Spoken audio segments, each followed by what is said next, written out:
Making of globe.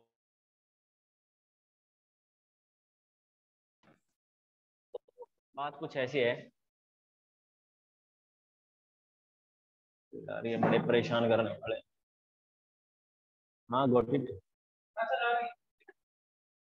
ये लो जी, admit हो गया जी।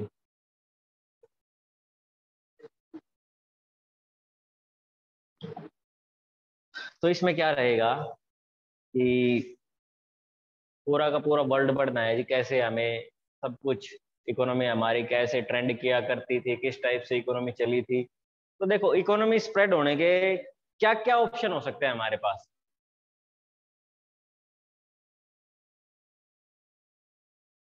Think about it. या तो कोई ट्रांसफर करेगा किसके लिए, मनी के लिए जाएगा कोई कहीं, कोई एक कंट्री से। अच्छा एक बात और, सबसे पहले इसमें हम ना एक वर्ड पढ़ेंगे, ग्लोबलाइजेशन। इसका मीनिंग क्या होता है भाई, ग्लोबलाइजेशन? हाँ, इसमें बोल सकते हैं people move one country to another country for which purpose.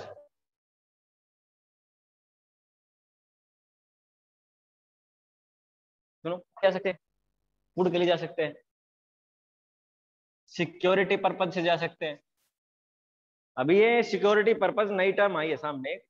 कैसे कि अभी जैसे आपको पता है कि कोविड चल रहा था, तो कुछ कंट्रीज सेफ कंट्रीज थी, तो माइग्रेंट क्यों जा रहे थे वहां पर एक कंट्री से दूसरी कंट्री में, क्योंकि वो कोरोना फ्री डिक्लेयर कर दी गई थी। तो इंडिया से भी काफी कैंडिडेट गए थे एक दूसरी कंट्री में, इसलिए जाया जा सकता है कि हेल्थ इश्यू को लेके, कि अगर किसी कंट्री, कोई कंट्री मेडिकल फैसिलिटीज अच्छी प्रोवाइड करवा रही है, तो भी एक कंट्री से दूसरी कंट्री में जा सकते हैं। तो जब कोई भी एक कंट्री से दूसरी कंट्री में मूव करता है ना, उसी को बोलते हैं क्या, ग्लोबलाइजेशन। वो पर्पज है कि किस पर्पज से कर रहा है, माइग्रेंट बोल देते हैं उनको। तो इस चैप्टर में ग्लोबलाइजेशन ही पढ़ना है हमें पूरा का पूरा, कि कैसे एक ग्लोब पर। अच्छा एक और इसमें थिंकिंग पढ़ेंगे हम, कि हमारे मान लो कि ये अर्थ है बेटा, ठीक है, अर्थ को 4 हेमिस्फीयर में डिवाइड कर दूं मैं, कर दिया जी। अब इसमें इंडिया यहाँ पर है, की बात करेंगे ना तो यहाँ पर है, ऊपर की तरफ, यहाँ पर इस वाइड एरिया में। तो ना, हम कभी भी इंडिया का मैप देखेंगे ना, तो इंडिया के मैप में ऐसे ऐसे लाइन दिखाई देंगे आपको। इंडिया का मैप तभी तो समझ में नहीं आता है जल्दी से। लेकिन अगर हम यूरोप का, या फिर बात करूं मैं अफ्रीका का, उसमें सीधी सीधी जो कंट्रीज है ना, वो ऐसे ऐसे डिवाइड कर रखी है। ये कंट्री अलग, ये अलग, ये अलग, ऐसे क्यों? क्योंकि इंडिया में क्या था, इंडिया में कभी से ही एक तो रूलर्स, और सेकंड यहाँ पे ना लैंग्वेज इशू रहा है। कभी कोई रूलर आके रूल कर रहा है, कभी कोई रूलर आके रूल कर रहा है, कभी कोई ये उर्दू लेके आ रहा है, कभी पारसी लेके आ रहा है, कभी पाली लेके आ रहा है, लैंग्वेज की सारी की सारी। तो इंडिया को इसलिए थोड़ा कटाफटा देखने को मिलता है हमें। और अगर हम अदर कंट्रीज को देखेंगे ना, तो बिल्कुल शॉर्ट, आपको बिल्कुल स्ट्रेट लाइन दिखाई देंगे वहां पर। क्यों? क्योंकि वहां पर कभी लैंग्वेज इशू या फिर रीजन इशू रहा ही नहीं है, ये मान सकते हैं हम।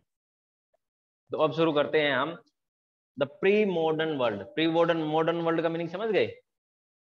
एंशिएंट वर्ल्ड बोल दो, ठीक है, मॉडर्न से पहले का वर्ल्ड था ना ये हमारे पास, फिर हम। तो प्री मॉडर्न वर्ल्ड की बात करेंगे।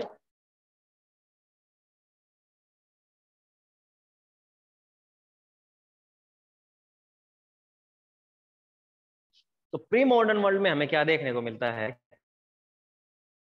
कि जो ट्रेवलर्स थे ना, वो क्या करते थे, एक कंट्री से दूसरी कंट्री में जब मूव करते थे ना, तो क्या कुछ कैरी करते थे, जैसे कि कुछ मनी लेके जाते थे, कुछ गुड्स अपने साथ लेके जाते थे, कुछ कंट्रीज की नई डिस्कवर कर देते थे। जैसे इंडिया की किसने की थी, वास्को डी गामा माना जाता है इंडिया के डिस्कवर। और अमेरिका के कौन माने जाते हैं, कोलंबस माने जाते हैं। और काफी सारी कंट्री में जो जिस कंट्री में सबसे पहले पहुंच गया, उसी ने उसी कंट्री को क्या कर दिया, डिस्कवर कर दिया जी, मैंने एक नई कंट्री खोज निकाली है जो अर्थ पर अवेलेबल है। क्योंकि तब सैटेलाइट वगैरह थे नहीं, रडार वगैरह सिस्टम था नहीं। तो प्री मॉडर्न वर्ल्ड की बात करें तो जब नई एक कंट्री से दूसरी कंट्री में कोई भी जाता था तो अपने साथ कुछ ना कुछ कैरी करके लेके जाता था। कैरी करके लेके जाने का मीनिंग क्या है कि कोई गुड्स लेके चला गया, फूड लेके चला गया, मनी लेके चला गया। फिर अब मान लो कि इंडिया है इसमें कोई अच्छा एक बात और याद रखेंगे, इंडिया को प्री मॉडर्न वर्ल्ड की बात करेंगे ना तो इंडिया को ये भी नहीं पता था कि पोटैटो क्या होते हैं और टोमेटो क्या होते हैं। ये क्या थे, ये दूसरी कंट्रीज ने हमने दूसरी कंट्री के क्या किए, हमने कैरी किए। तो इसमें ना जब माइग्रेशन बढ़ा तो पता लगने लगा कि इस कंट्री में ये क्रॉप हो रही है, उस कंट्री में वो क्रॉप हो रही है, इस कंट्री में इस टाइप की करेंसी रेगुलेट करती है, इस कंट्री में इस टाइप की करेंसी रेगुलेट करती है। तो सारी की सारी हमें वो बातें समझने को मिल गई कि धीरे धीरे हम एक कंट्री से और दूसरी कंट्री के साथ क्या हो गए, अटैच होते चले गए, कनेक्ट होते चले गए।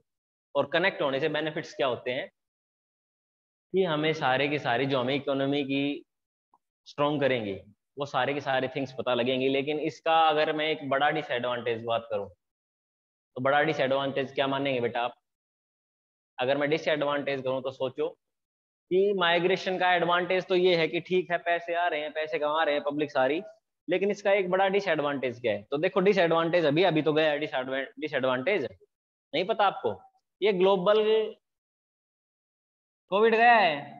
ये पूरे के पूरे वर्ल्ड में इतनी जल्दी स्प्रेड क्यों हुआ है? क्योंकि ग्लोबलाइजेशन है वो फिलहाल टॉप पोजीशन पर चल रहा है, मीन्स टॉप फ्लोर पर है बिल्कुल। एक कंट्री से दूसरी कंट्री में है ना पब्लिक ऐसे जा रही है जैसे एक घर से दूसरे घर में चली जाती है, इस टाइप से। तो जितना ज्यादा माइग्रेशन होगा, जितना ज्यादा ग्लोबलाइजेशन होगा, उतने ही ज्यादा बेनिफिट्स तो रहेंगे। लेकिन ये अगर मान लो डिजीज की बात करें, जैसे अभी करंट का लिख दिया मैंने, तो डिजीज भी तो ट्रांसफर होंगे एक कंट्री से दूसरी कंट्री में, तो डिसएडवांटेज नहीं हुआ ये? और ये डिसएडवांटेज जो यूरोप था उसने अमेरिका पर इतना जबरदस्त कंट्रोल किया था 60s में, इसी से डिजीज से ही। उस टाइम पर क्या चल रहा था? स्मॉल चिकन पॉक्स चल रहा था। ये सारी की सारी बातें हम पढ़ेंगे, आपके मॉड्यूल्स में भी है। तो उसने स्मॉल चिकन पॉक्स का यूज करके उन्होंने अपनी पूरी तैयारी कर ली पहले ही, मेडिसिन वगैरह बना ली, वैक्सीनेशन वगैरह बना ली, और फिर अपने कैंडिडेट्स को भेज दिया कहां पर? अमेरिका में। अब अमेरिका में जबरदस्त डेथ्स हो रही हैं स्मॉल चिकन पॉक्स से।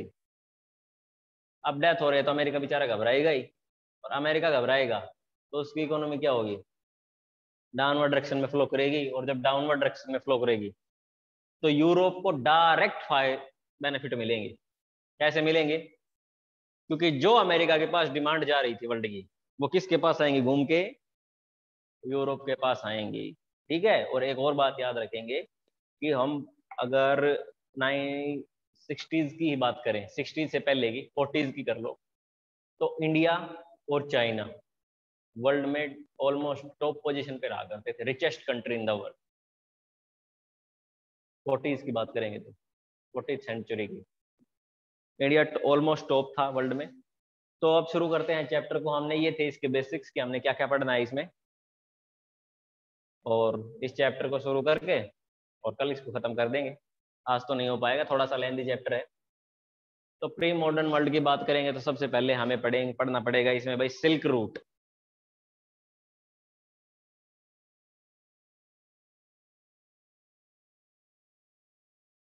और हम जब सिल्क रूट पढ़ेंगे तो सिल्क रूट से आप ये मत समझ लेना कि भाई सिल्क का कपड़ा है और वो सड़क पे डाल रखा है या रोड पे डाल रखा है। इसका मतलब ये बिल्कुल नहीं है। सिल्क रूट का मीनिंग चाहे कोई भी एक कंट्री से और दूसरी कंट्री में, चाहे कोई भी रोड कनेक्ट हो, एयरवेज कनेक्ट हो, उससे केवल ट्रेड होता है, ओनली ट्रेड होता हो, उसी को क्या बोलते हैं? सिल्क रूट बोलते हैं उसको। अब ये ना क्या था इसमें कि ये मान लो क्या है भाई, इंडिया नहीं, चाइना, और इधर मान लो क्या है, पूरा का पूरा वर्ल्ड है। उन्होंने क्या कर रखा था? हर तरफ उन्होंने डाल रखे थे ट्रेड रूट। रॉ मटेरियल भेजना हो ना तो इसने अपने सारे के सारे रूट्स कनेक्टेड कर रखे थे। यूरोप से भी था, कि यूरोप तक तो चला जाए रोड से, या फिर आगे चला जाए कहाँ से, पोर्ट से, या फिर चाइना से पोर्ट से चला जाए मंगोलिया होते हुए सीधा। तो जब ये ट्रेड का जो रूट फॉलो करते थे ना, जिस रूट से ये चलते थे, उसको उसका नाम दिया जाता था ट्रेड रूट। इसमें सारे के सारे आप लिख रखे हैं कि जो एशिया से, यूरोप से, नॉर्थ अमेरिका से, सभी से कनेक्ट, नॉर्थ अमेरिका तक कनेक्ट तो यूरोप को बीचों बीच काटते हुए कहाँ पहुंच गया। आपने वर्ल्ड मैप देख रखा है, इधर इंडिया है, इंडिया के जस्ट ऊपर चाइना है, चाइना के जस्ट ऊपर रशिया है, रशिया पड़ा, तो उसके बाद थोड़ा सा उसको इधर से खींचेंगे, तो इधर पूरा का पूरा आपको यूरोप मिलेगा। यूरोप के जस्ट नीचे आएंगे तो आपको अफ्रीका में मिलेगा, अफ्रीका कॉन्टिनेंट। उसके थोड़ा सा इधर जाएंगे तो आपको ऑस्ट्रेलिया मिल जाएगा, और अफ्रीका के थोड़ा सा और इधर आएंगे तो इधर चाइल मिलेगा, ऊपर नॉर्थ अमेरिका और साउथ अमेरिका मिल जाएंगे। क्लियर? अगर किसी दिन मेरे को मिला वर्ल्ड मैप, मीन्स बड़ा होना चाहिए, छोटे में नहीं समझ में आएगा, तो मैं आपको एक एक चीज समझा दूंगा कि यहाँ से ये ट्रेड रूट निकलता था और इस कंट्री को फॉलो करता था, और इस कंट्री में ये थी चीज जो ट्रेड रूट को सबसे ज्यादा अमेरिका नहीं चाइना को बेनिफिट प्रोवाइड करवाती थी। तो यहाँ से वो इस टाइप से अपने व्हीकल निकालता था, इस टाइप से वो सी में पोर्ट के इसमें सी के थ्रू शिप्स निकालता था। अच्छा, शिप में एक बेनिफिट ये है कि अगर शिप से कोई भी बाई सी कोई भी हमारा मटेरियल एक कंट्री से दूसरी कंट्री में जाता है ना, तो एक बल्क अमाउंट लेके जाता है वो। बल्क अमाउंट में नहीं समझ गए आप, एक बहुत भारी अमाउंट लेके जाता है मटेरियल की, और इसीलिए उसको फॉलो किया जाता था कि मर्चेंट नेवी का अगर आपने नाम सुना हो कहीं, मर्चेंट नेवी का काम क्या होता है, केवल ट्रेड करना एक कंट्री से दूसरी कंट्री में। तो उसमें क्या होता है, उसमें इसीलिए बोलते हैं कि 6 month job 6 month of, 6 month job 6 month of. जो वो शिप लेके चलेंगे ना, तो 3 महीना तो उसको लोड करने में लगता है, फिर 3-4 महीने उसको आगे जाके अनलोड करने में लगते हैं, फिर 3-4 महीना उसको फिर से लोड करने में लगते हैं उसी कंट्री में, और इधर से आके फिर से अनलोड करने में लगते हैं। तो एक जब रूट उनका पूरा होता है ना, जैसे यहाँ से इंडिया से अमेरिका गए और अमेरिका से इंडिया आए ना, तो 1 साल लग जाएगा, खड़ी रहती है 3-3 महीने तक पोर्ट्स पर। और खड़ी क्यों रहती है कि भारी अमाउंट में, बल्क अमाउंट में क्या करते हैं वो, ट्रेड करते हैं। बेटा मर्चेंट नेवी बता रहा है मैं, तो पूरी की पूरी यही देखता है बस। ओके, आगे आता है बेटा फूड ट्रेवल। एक तो हो गया था सिल्क रूट, ठीक है। आगे क्या आता है, मैंने अभी अभी आपको जस्ट थोड़ी देर पहले बताया था ना, याद हो तो आपको, फूड ट्रेवल, कि एक कंट्री से दूसरी कंट्री में ट्रेवल करते हैं, तो साथ साथ क्या ट्रेवल करता है भाई, फूड भी ट्रेवल करता है। और फूड ट्रेवल का मीनिंग क्या हो सकता है यहाँ पर, मैं सीधे सीधे अगर आपको बोलूं कि हमारे जो कंट्री में फिलहाल जो फूड चल रहा है, वो दूसरी कंट्री को ऑटोमेटिक पता लग जाएगा कि इंडिया में तो इस टाइम पर नूडल्स चल रहे हैं। जैसे इंडिया में पहले नूडल्स नहीं थे, पता है आपको, ये चाइनीज फूड है सारा। तो चाइना से कुछ ट्रेडर आए होंगे अपने साथ नूडल्स लेके, अब साउथ में खा गए सारा। तो साथ जो अपना साउथ इंडिया है, उसको ये बहुत बढ़िया लगा। साउथ इंडिया में हम जाएंगे तो हमारा नॉर्थ इंडियन फूड नहीं चलता है, वहां पे इटालियन चलेगा, चाइनीज चलेगा, इस टाइप के फूड चलते हैं। क्यों? क्योंकि जब वो चाइनीज ट्रेडर वहां से आए थे, और चाइना में दूसरा ये है कि सारा का सारा हमारा सदर्न जो पार्ट है, आपको पता है कुछ इस टाइप से दिखता है, ठीक है। सारा का सारा सी है, यहाँ पे पोर्ट्स बने हुए हैं, पता है ना।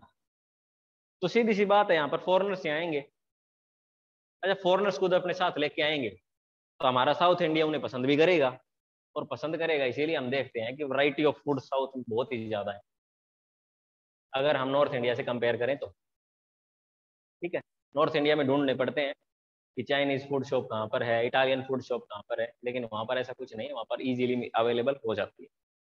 तो मैंने अभी अभी आपको बताया था, इसमें यही दे रखा है कि पोटैटोज दे रखे हैं, मेज, टोमेटो, चिली, स्वीट पोटैटो, ये सारे के सारे एक कंट्री से दूसरी कंट्री में क्या हुए थे, ट्रांसफर हुए थे। और यूरोप से हमें पूरे के पूरे एशिया को काउंट कर लीजिए, यूरोप से और एशिया को तब पता लगा था, तब यूरोपियंस एशिया में आए थे, तब हमें पता लगा था ओहो, पोटैटोज भी होते हैं, टोमेटोज भी होते हैं, मेज भी होता है।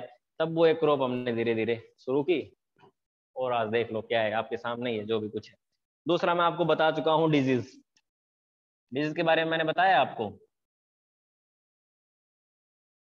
अगर मैंने डिजीज के बारे में बताया है तो अभी मैंने जो करंट आपकी जो फिलहाल करंट में ही चल रही है कोविड, वो कितनी फास्ट स्प्रेड हुई है पता ही आपको। मे बी 2 to 3 months में पूरा का पूरा होल वर्ल्ड क्या कर दिया उसने, इफेक्ट कर दिया सभी जगह। इसीलिए अच्छा एक दो टर्म और याद रखेंगे इसी के साथ हम पढ़ तो रही है, एपिडेमिक और पैनेडेमिक। क्वेश्चन आ सकता है। एपिडेमिक मीन्स बेटा एक पर्टिकुलर एरिया में एक डिजीज हो, जैसे इंडिया में है, ठीक है, जिसको एपिडेमिक बोल देते हैं। पैनेडेमिक जब वो ग्लोबली पूरे के पूरे वर्ल्ड में स्प्रेड हो चुकी होती है ना, तब उसको बोल देते हैं पैनेडेमिक। पैनेडेमिक का हिंदी में क्या मीनिंग होता है, महामारी, ठीक है, मीन्स बहुत ही बड़ी बीमारी है ये बोल। एपिडेमिक का भी यही होता है लेकिन एक पर्टिकुलर। ओके, अब हम आगे चलते हैं। इसमें आगे काफी सारे हैं कि भाई मिलिट्री वेपन्स भी होते हैं, मीन्स वेपन्स भी एक कंट्री से दूसरी कंट्री में ट्रांसफर होते हैं। अब इन वेपन्स का मीनिंग मैं ये नहीं कह रहा कि गन्स होंगे या फिर और कुछ ना। वेपन्स का मीनिंग यहाँ पर मैं बायोलॉजिकल वेपन की बात कर रहा हूँ, ठीक है। उस टाइम पर भी क्या था, अभी तो चाइना ने मान लो पता नहीं यूज किया है या नहीं किया, हो सकता है उसकी मिस्टेक भी हो, लेकिन उस टाइम पर क्लियर है कि स्पेनिश ने पूरे के पूरे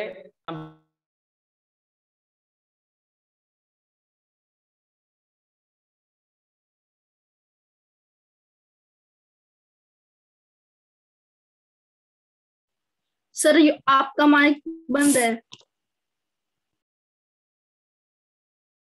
मान लो सभी को एक बार कोविड हो जाएगा सपोज, तो सभी के अंदर एंटीबॉडीज अवेलेबल हो जाएंगी क्या, परेशान करेंगे बहुत ज्यादा।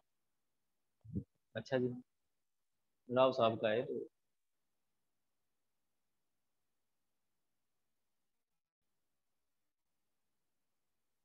तो इसमें क्या होता है अब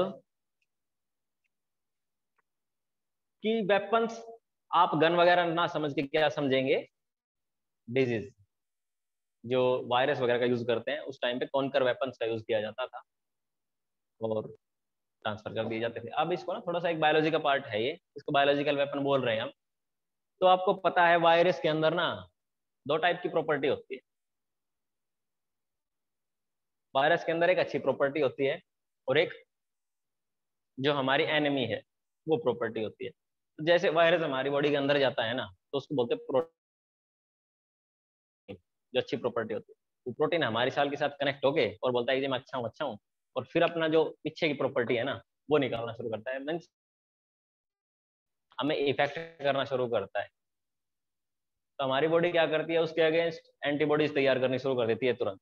अगर हमारी बॉडी ने एंटीबॉडी तैयार कर ली और वायरस को खत्म कर दिया, तो कुछ एंटीबॉडीज उनके पास ब्रेन पावर होती है, एंटीबॉडीज के पास भी, वो स्टोर कर लेंगे वहां पर कि अगर ये वायरस दोबारा से आए ना तो हम इस टाइप की एंटीबॉडी जनरेट करना शुरू कर देंगे, तो इजीली कंट्रोल हो जाता है। तो इसीलिए मानते हैं कि अगर कोविड किसी को एक बार हो गया और वो रिकवर कर गया ना, तो उसको दोबारा होने के चांसेस बहुत ज्यादा रेयर हैं। बट जो कि ये वायरस है ये अपने वेरिएंट चेंज करता रहता है। वेरिएंट भी आपको पता है कैसे चेंज करता है, एक बॉडी अंदर गया,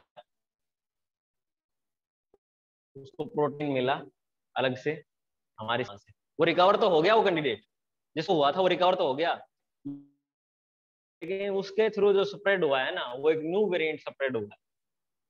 कोई भी बॉडी जब एक न्यू वायरस क्रिएट करती है ना, तो वो तो खुद तो बच जाता है, लेकिन बॉडी भारी अमाउंट में उसको स्प्रेड करके चला। समझ रहे हो, यहाँ तक क्लियर है बेटा सभी को?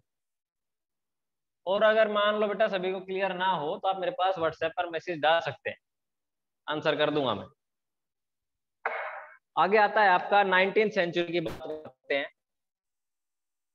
19th सेंचुरी की बात मीनिंग कि ये बात हो रही है हमारी 1815 से लेकर 1914 तक। दोनों के दोनों डेट इंपॉर्टेंट है, बताओ कैसे? दोनों में वो हुआ था जी, एक में वर्ल्ड वॉर हुआ था और एक में वाटरलू हुआ था। तो दोनों के में क्या था, एक में जो पूरा का पूरा वर्ल्ड है उसमें इकोनॉमिक क्राइसिस आने वाला था, शुरू हो गया था वहां से। और दूसरे में क्या है कि रूल के लिए फाइट चल रही थी, यूरोप में रूल करेगा कौन? कभी नेपोलियन आ रहा है, कभी जंकर्स आ रहे हैं पर्सिया के, कभी ऑटोमन एम्पायर आ रहा है, फिर उसके बाद ब्रिटेन बोल रहा है हम रूल करेंगे, फिर जर्मनी अपने आप को ठीक करके बोल रहा है हम रूल करेंगे, फिर अमेरिका आता है बोले हमारे पास एटॉमिक पावर है हम रूल करेंगे। तो एक रूलर टाइम पीरियड के नाम से याद रख लो ये, ठीक है। अब आता है इसमें वर्ल्ड इकोनॉमी पढ़ लेते हैं एक बार ना।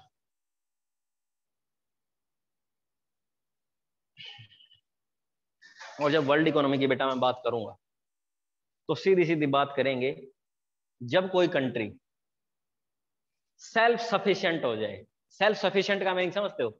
ये पूरी की पूरी जितनी भी उसमें पॉपुलेशन लिव कर रही है सभी को जॉब्स प्रोवाइड करवा दे, सभी को फूड प्रोवाइड करवा दे, सभी को क्लोथ प्रोवाइड करवा दे, उसको बोल सकते हैं हम कि ये कंट्री है ना, ये this country is known as sufficient, self sufficient country. ठीक है, उस टाइम पर कुछ इसी टाइप का काम चल रहा था। क्या? कि जो कंट्रीज थी ना वो अपने आप को प्रिपेयर कर रही थी कि हम फूड को सभी को अवेलेबल करवा दें। इंडिया में ऐसा कुछ नहीं था, इंडिया में तो अलग ही चल रहा था मैटर। इंडिया को हटा देना इससे। यूरोप की बात हो रही है मेनली, हम इस चैप्टर में पढ़ेंगे यूरोप और चाइना के बारे में, क्योंकि चाइना क्या था कि चाइना ना अभी भी एक वर्ल्ड ट्रेड सेंटर है। काफी सारे रिसोर्सेज ऐसे हैं पूरे वर्ल्ड में जो केवल कहाँ मिलते हैं? चाइना के अंदर मिलते हैं। एग्जांपल देता हूँ, लेजर लाइट का जो स्टोन है, लेजर लाइट स्टोन, वो केवल चाइना में अवेलेबल होता है। एलईडी है आपकी लगी हुई है, इसके अंदर जो स्टोन ही लगता है इसके अंदर भी, जो ये ऑन होके हमें लाइट प्रोवाइड करवाती है ना, तो स्टोन ही है। अब इसके अंदर प्रॉपर्टी है, इसके अंदर इलेक्ट्रिसिटी पास करवाएंगे तो ये अपने आप प्रॉपर्टी तो हुई ना इसकी। तो ये भी कहाँ पर अवेलेबल है? अभी फिलहाल के लिए चाइना के अंदर अवेलेबल है ओनली। एक यूरोप के अंदर भी है, लेकिन अगर हम यूरोप का यूज करेंगे तो जो आप बल्ब 100 रुपीज का यूज कर रहे हैं वो 1000 रुपए का हो जाएगा, तब आप यूज करेंगे। फिर आप क्या कहेंगे जी, बल्ब भी ले आओ 10 रुपए वाला। कोई बात नहीं, लिमिटेड यूज कर लेंगे, 1000 रुपए इलेक्ट्रिसिटी बिल थोड़ी आएगा, उस पर आ जाएंगे। तो जो चीप मार्केट अवेलेबल है सबसे, वो कहाँ पर है? चाइना, है ना। एप्पल का मोबाइल लेंगे तो 1 लाख का आएगा, सैमसंग का लेंगे तो भी 1 लाख का आएगा, एमआई का ले लो वही फीचर आपको 10,000 में मिल जाएंगे। तो हम किस क्या बेटा? नहीं, ऐसे तो एप्पल का भी नहीं आता है। मैं टॉप ऑलमोस्ट टॉप मॉडल बता रहा हूँ, ठीक है, मिडल मॉडल मान सकते हैं हम। तो इसमें क्या है कि जो वर्ल्ड ट्रेड है ना वो क्या करता है, जहां पर जितनी चीप मार्केट वो उतना ज्यादा ग्रो करता चला जाएगा। ये इकोनॉमी है भाई। इसमें आपको 3 चीजें बहुत अच्छे से समझ में आनी चाहिए बेटा, वैल्यू ऑफ करेंसी और वैल्यू ऑफ करेंसी के बाद ट्रेड। जिसको ये 2 चीजें समझ में आ गई अच्छे तरीके से, दोनों की दोनों थिंग्स अगर आप अंडरस्टैंड कर गए तो फिर इकोनॉमी आपके हाथ में है कंप्लीट। और इनको अच्छे से कम नहीं किया तो फिर दूसरा अपने पास ऑप्शन है कि जो चैप्टर उनको पढ़ो और भाई पास होना है। तो चॉइस इज योर्स। तो अब आगे चलते हैं। अच्छा, इसमें ना एक और इकोनॉमी के ना 3 फ्लोज होते हैं। इकोनॉमी 3 टाइप से फ्लो करती है। फ्लो का मीनिंग समझते हैं? इकोनॉमी ना 3 टाइप से फ्लो करती है। Economy flow in 3 types. तो फर्स्ट, सेकंड और थर्ड। तो सोचो कौन से टाइप हो सकते हैं इसके? आइडिया लगाइए मन में, कैसे कैसे फ्लो करेगी इकोनॉमी। क्या बेटा? हाँ, हाई। अच्छा, तो एक करेंगे फ्लो ऑफ ट्रेड। जैसे जैसे हमारा ट्रेड जो हम दूसरी कंट्री के साथ या फिर अपनी कंट्री में जिस टाइप का ट्रेड कर रहे हैं ना, वो जिस टाइप से फ्लो करेगा उसी टाइप से हमारी इकोनॉमी फ्लो करती चली जाएगी। हमारा ट्रेड अगर शानदार है, अच्छा है, तो इकोनॉमी भी क्या रहेगी? स्ट्रांग रहेगी। हमारा फ्लो वीक है, मीन्स केवल इतना ही है कि हम अपनी कंट्री की भी नीड कंप्लीट नहीं कर पा रहे, तो फिर हमारी इकोनॉमी कैसी रहेगी? वीक रहेगी। ठीक है। फ्लो ऑफ लेबर बताया गया है आपकी बुक में, ठीक है। और लास्ट आपका बताया गया है मूवमेंट ऑफ कैपिटल।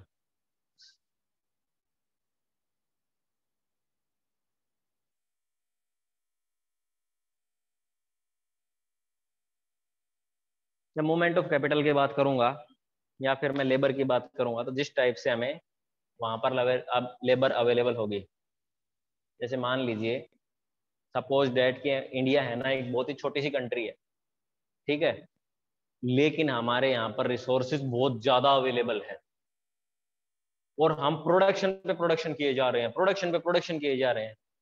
इंडिया में अवेलेबल लेबर तो लिमिटेड है ना, तो इसमें क्या बेनिफिट मिलेगा कि जो दूसरे कंट्री की जो पब्लिक है ना, कैंडिडेट है, वो क्या करेंगे, इधर आना शुरू करेंगे। क्यों? क्योंकि यहाँ पर जॉब इजीली मिल जाता है, पैसे अच्छे मिलते हैं। जब हमारा ट्रेड किसी दूसरी, तीनों आपस में इंडिपेंडेंट डिपेंडेंट है बेटा, किसी कंट्री में ट्रेड अच्छा होगा तो इसका मीनिंग क्या है, वहां पर प्रोडक्शन भी अच्छी होगी, ठीक है। और प्रोडक्शन कब अच्छी हो सकती है, जब लेबर अच्छी हो, सफिशिएंट लेबर हो। ये उतने लेबर तो है ही है। तो अगर मान लो एक छोटी सी कंट्री है, उसके अंदर एक सफिशिएंट लेबर नहीं है, तो दूसरी कंट्रीज के कैंडिडेट वहां पर क्या करेंगे, आना शुरू कर देंगे जॉब्स के लिए, ठीक है, माइग्रेशन होना शुरू हो जाएगा। और third movement of capital, capital इसमें वो आपकी कोई जैसे दिल्ली है वो नहीं है, इसमें कैपिटल अमाउंट की बात कर रखी है यहाँ पर। जो कैपिटल अमाउंट है ना, वो किस टाइप से फ्लो कर रही है। अब मान लो एक कैंडिडेट ऐसे हैं जो 1000 रुपए लेके जो बिजनेस कर रहे हैं, एक ऐसे है जो 1 करोड़ रुपए लेके बैठ गए सीधे सीधे, तो बिजनेस किसका अच्छा चलेगा, वैरायटी किसके पास रहेंगी, 1 करोड़ के पास। वैरायटी और क्वालिटी भी, क्वालिटी और क्वांटिटी दोनों की बात कर सकते हैं हम इसमें। अब जब हम इसमें आगे बात करेंगे, जैसे मैंने इसमें लिखा था वर्ल्ड इकोनॉमी, तो आपके पास सभी के पास मॉड्यूल है, तो आप अगर निकाल लेंगे तो मैं हाईलाइट करवा दूंगा, यहीं की हाईलाइट करवा देंगे बेटा। इसमें जो फर्स्ट पैराग्राफ का ना फर्स्ट लाइन है, traditional countries like to be self sufficient in food. देखो क्वेश्चन आ सकता है जी यहां से कि जो ट्रेडिशनल सेल्फ सफिशिएंट कंट्रीज हैं वो किस पर फोकस करती है अपना कंप्लीट, बताइए, फूड। तो इसमें फर्स्ट लाइन अंडरस्टैंड मतलब हाईलाइट कर लेंगे। इसमें आता है next, urban centres expanded industries grew, the demand of agriculture product went to pushing up agricultural prices, unhappy with high food prices. देखो क्या करते हैं कंट्रीज में, सारा का सारा, देखो इधर देखेंगे एक बार, जो पूरा फूड चाहिए हमें, सीधी सी बात है सभी को, इसमें अगर हमें सेल्फ सफिशिएंट बनना है तो फूड चाहिए। अगर सभी को फूड चाहिए तो फूड कहां से आता है, एग्रीकल्चरल प्रोडक्ट से आता है। तो अगर एग्रीकल्चर से हमारा क्या फूड आ रहा है, तो हमें क्या करना पड़ेगा भाई,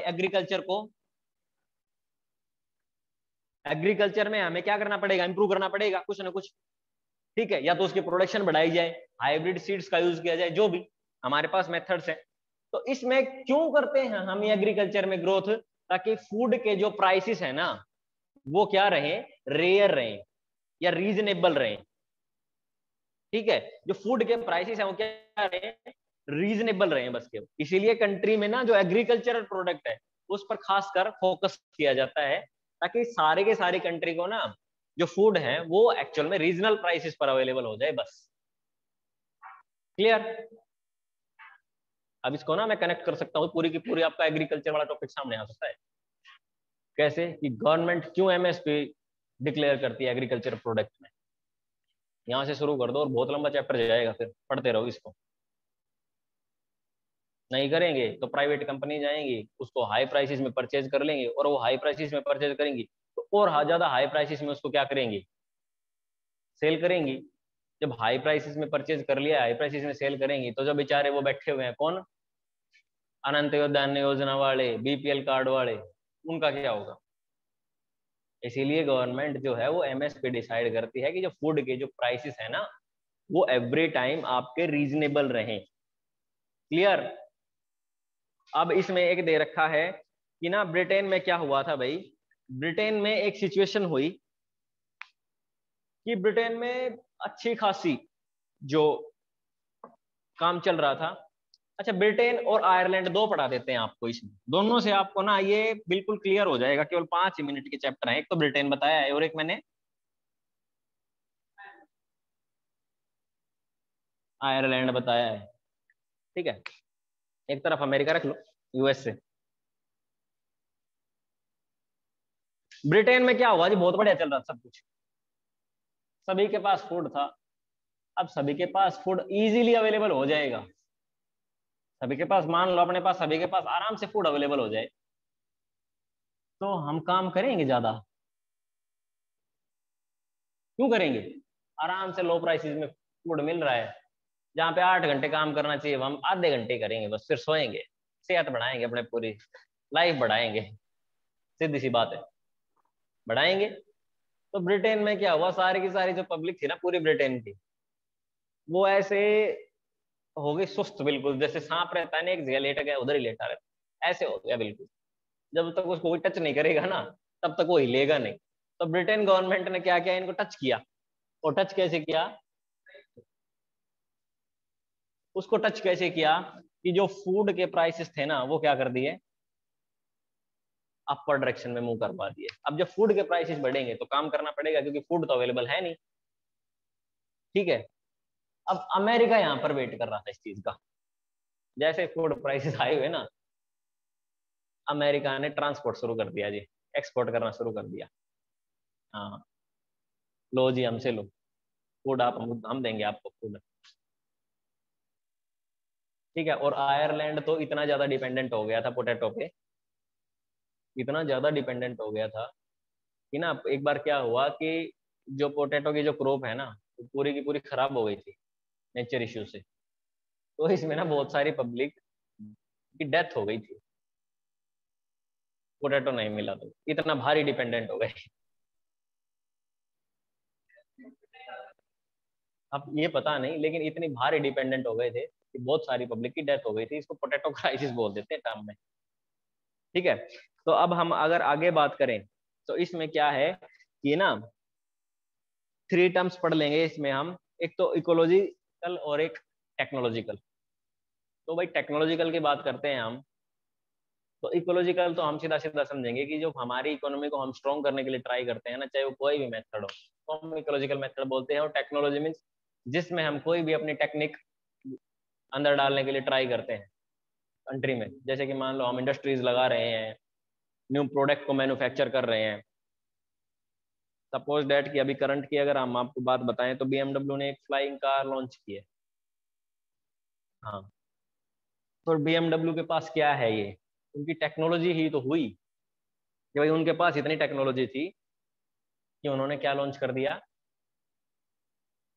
BMW फ्लाइंग कार, ठीक है। तो ये टेक्नोलॉजिकल होते हैं। अब बेटा पढ़ लेंगे हम, लास्ट है हमारा टॉपिक, रोल ऑफ टेक्नोलॉजी। अब रोल ऑफ टेक्नोलॉजी की मैं बात करूंगा ना, तो इसमें क्या रहेगा, यहाँ पर लिख देते हैं इसको, टेक्नोलॉजी को। रेलवेज किससे चलती है, स्टीमिंग किससे होती है, शिप्स किससे चलती हैं, जितने भी कोई भी इन्वेंशन होता है वो किससे होते हैं, टेक्नोलॉजी से होते हैं। रेलवेज इंट्रोड्यूस की टेक्नोलॉजी थी, स्टीम्स इंट्रोड्यूस की टेक्नोलॉजी थी, और बस देख लेंगे अभी। और मैंने लास्ट एग्जांपल क्या दिया था आपको, इन्वेंट्री। कोई भी इन्वेंशन होगा क्या है, हमारी टेक्नोलॉजी है वो। और ये सारे के सारे फैक्टर हमारे टेक्नोलॉजिकल फैक्टर हमारे किस किस फैक्टर को पावर करते हैं, चाहे वो पॉलिटिकल फैक्टर हो कंट्री का, इकोनॉमिकल फैक्टर हो, दोनों के दोनों फैक्टर्स को क्या करते हैं, वो स्ट्रॉन्ग करते हैं सिंपली। अब इसमें ना हम आगे बात करेंगे कि जैसे बहुत सारे एंशिएंट टाइम में एनिमल्स का यूज किया जाता था एग्रीकल्चर के लिए, पता है सभी को, अभी तक किया जाता था इनफैक्ट इंडिया में, थोड़े दिन पहले तक, ज्यादा दिन नहीं, तो आप 10 ईयर पहले चले जाओ, तो एनिमल्स का यूज किया जाता था तब तक। अब क्या होगा, एनिमल्स की जगह किसने ले ली, टेक्नोलॉजी ने ले ली। टेक्नोलॉजी आ गई ना, ट्रैक्टर यूज करने लग गए। तो रोल ऑफ टेक्नोलॉजी बहुत ही ज्यादा इंपॉर्टेंट रोल प्ले करता है। ये सारे के सारे आप एग्जाम्पल लिख सकते हो उसमें। भाई इसमें डिफरेंस क्या है कि रिड्यूस टाइमिंग का जो है वो रिड्यूस हो जाता है, क्वालिटी हमें अच्छी मिलती है, मैन पावर है वो कम लगती है, लो मैन पावर। क्या बेटा, हाँ टाइम रिड्यूस हो जाता है, मैं बता रहा, टाइम रिड्यूस हो जाता है। जहां पर हमें 5 घंटे लगते थे वो काम अब आधे घंटे में ही हो रहा है, 30 मिनट्स में ही हो रहा है। तो रोल ऑफ टेक्नोलॉजी सारा का सारा ये है कि प्रोडक्शन को क्या करता है टेक्नोलॉजी, आपको डायरेक्शन में फ्लो करवाने के लिए कंप्लीट। क्लियर सभी को? तो ये है रोल ऑफ टेक्नोलॉजी। कल इस चैप्टर को कर देंगे खत्म बिल्कुल। और कल हमारी क्लास थोड़ी सी, हम ज्यादा ले भी नहीं सकते क्योंकि बच्चों की क्लास है वो पहले भी रहती है और बाद में भी रहती है। तो कल हम ट्राई करेंगे इस चैप्टर को ना खत्म करने की, और कल ही शाम तक इसके पीडीएफ। बट मैं भी कल मैं आफ्टरनून वाला बैच लूंगा, तो हम कितने भी खींच सकते हैं क्लास को हमारे हाथ में। ओके, तो बेटा कल देखते हैं इसको आगे, और अगर किसी के कोई क्वेश्चंस हैं तो आप मुझसे कॉल पर या व्हाट्सएप पर कांटेक्ट कर सकते हैं। ओके, हो गया? सर